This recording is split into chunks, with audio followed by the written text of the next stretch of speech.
of course, we have a few citizens signed to speak. I'll make this, hey Danny, Mr. Danny. Yes, sir. Could you come and state your name and address for the record? I wanted to make sure I give everybody their allotted time, so I'll ask to limit everybody's comments on the public for about 3 minutes. Thank you, sir. Yes, sir.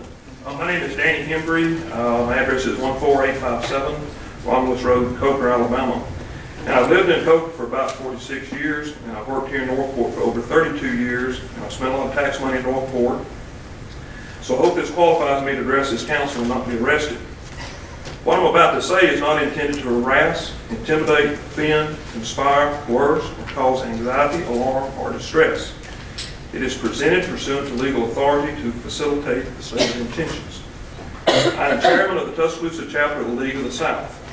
The League of the South is an unapologetic Southern nationalist organization that seeks to promote the survival, well-being, and independence of Southern people. On August the 8th of 2015, I had the League of the South organize a rally and demonstration here in Northport. The purpose of this rally was threefold.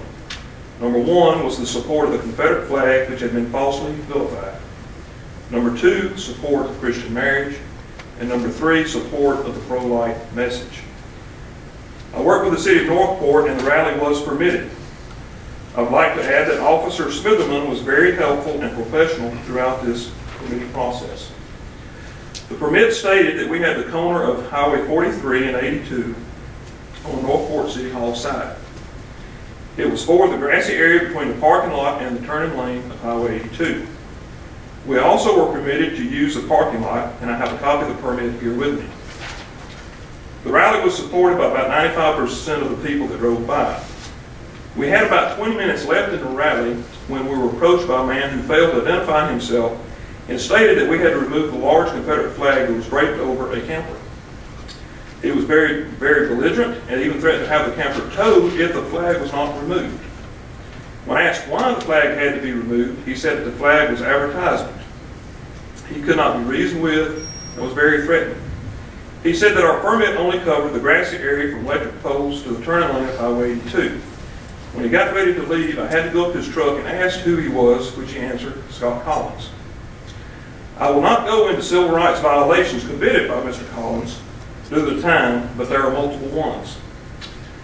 I submitted notarized public record request, per state law, on August the 10th, September the 15th, and December the 11th of 2015 to Mr. Collins. I have copies of these requests here with me.